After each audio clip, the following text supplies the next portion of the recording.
Hello, my name is the CC. Welcome to the old school Runescape recap of November video. Leaks 2 was released and had some bugs and glitches. Some of them were fixed by Jagex and some of them are still out there. On 4th of November, Jagex improved Fluid Strikes. The main problem was that Fluid Strikes relic wasn't interacting as intended with NPC attacks where the damage is based on player's maximum HP level. As a result, Jagex applied a hotfix to the live game that means Fluid Strikes will only apply its damage reduction effect if the damage you'd have taken was less than your current HP. For example, you have 74 HP, an attack deals 74 damage, you're visiting that office. If you have 75 HP and attack deals 74 damage, Fluid Strikes reduce it to 63 damage. On 5th of November, Jagex tweaked Revenant Caves in Leaks 2. The respawn rate of Revenant Caves has been increased. The protection period will now only activate when you pay the entry fee for the first time. The amount of ether dropped by Revenants has been doubled. The new Wilderness Lair Cave now has its own audio track, which you can unlock by exploring it. On 6th of November, Jagex fixed Double Cast in Leaks 2. The major issue was that Double Cast relic that prevented all bind spells, including all ice variants within the ancient magics, from ever missing their target. This was happening regardless of your magic accuracy. While Double Cast is indeed meant to drastically increase the accuracy of all spells, it was never intended to make spells such as Ice Barrage always hit, especially when wearing low magic accuracy gear.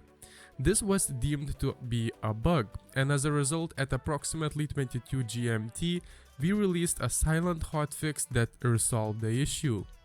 On 11th of November, Jagex changed the Nightmare Pet drop rate based on the number of players participating in the fight. If you go alone, the drop rate is 1 in 800, if duo 1 in 1600, and so on. Basically, every extra person invited to the fight, you add yourself a 800 kill count difference between the change of getting that amazing looking pet. As well, there was some updates to the Chambers of Serik. Most excitingly, Jagex hired the finest lizardmen architects to update the map pools. Maps in the large pools now uniformly contain 5 combat and 3 puzzle rooms per raid. The regular pool now has equal amounts of small and medium raids. To complete this change, a secondary checkbox has been added to the party board outside the Chambers of Serik that lets you toggle between regular and large map pools. Now onto everyone's favorite little dudes, Scavengers. From today, Scavengers will spawn more consistently with a preference for locations near players. This should make them easier to catch, which in turn will make this room a little less frustrating. And I can agree that this update is a bomb. You don't really know how annoying those scavengers can be to find. Amazing update, thank you Jagex. Lastly, if an Iron Man deals the most but not all of the damage to a Chambers of Serik boss, all other raids will receive a message announcing that they have earned the drop. This message will override any chat filters you have enabled, so don't worry about missing it. As well, on the same day, Jagex did some changes on the clue scrolls in the Leaks 2. Jagex removed the need to juggle clue scrolls. Basically, the problem was that when you did a clue scroll and the task was given to do in the region you haven't unlocked yet, now this problem will be solved. Jagex proposed changing the way clue scrolls steps work so that the steps do not reset until you receive a clue casket. Here's an example. You loot a hard clue scroll, you complete the first clue step, that's one step towards the clue casket. Step 2 requires you to go to a region you haven't unlocked, you drop the clue scroll but the clue step is intact, you're still one step towards a clue casket. You get another hard clue scroll to replace the dropped one, that's also for a region you haven't unlocked. Better drop that too, you're still one step towards a clue casket. You get another hard clue to replace the newly dropped clue.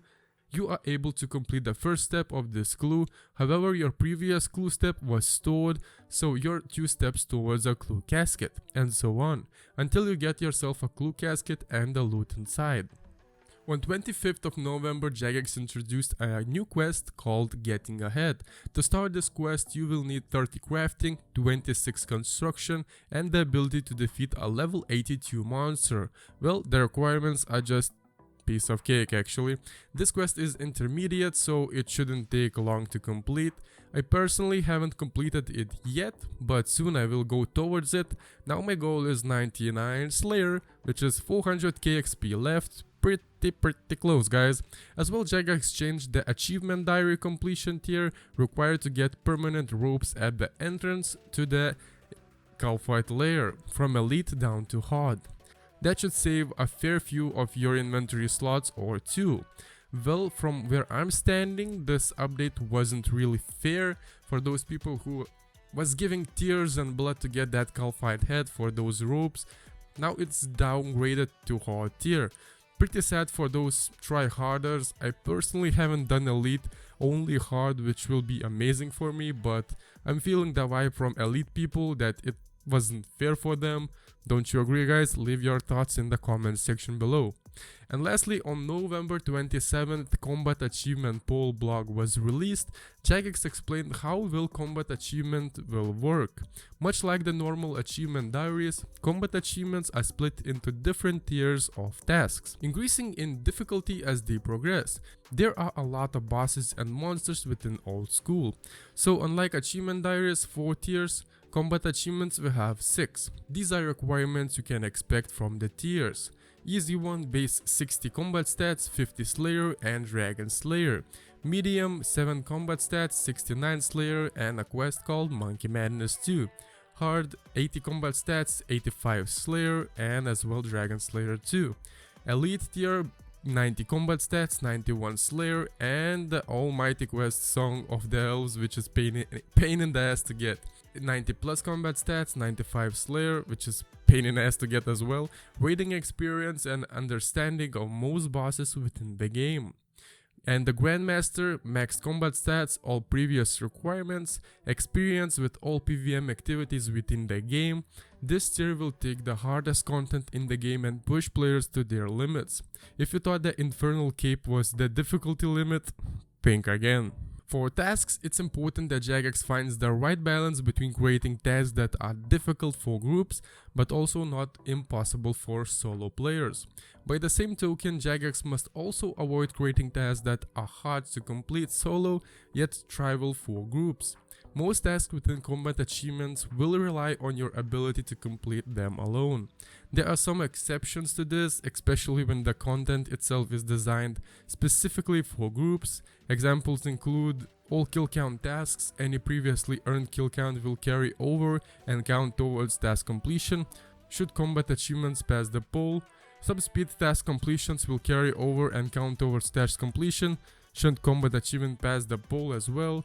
Most raid tasks, there will be tasks for varying group sizes for both Chambers of Serik and Theater of Blood. Most Nightmare of Ashihama tasks as well. For completing the tasks and achievements, you will be rewarded with lamps, easy tier 5k experience in any skills above level 20, medium tier 10k experience in any skill above level 30, hard tier 50k experience in any skill above level 40, elite tier 25k experience in any skill above level 50, master tier to 35k experience in any skill above level 60, and the last tier is grandmaster tier, 50k experience in any skill above level 70. I hope that you enjoyed this old school Runescape recap video of November. If you did, smack that like button, subscribe for future uploads, and as always guys, have a nice day.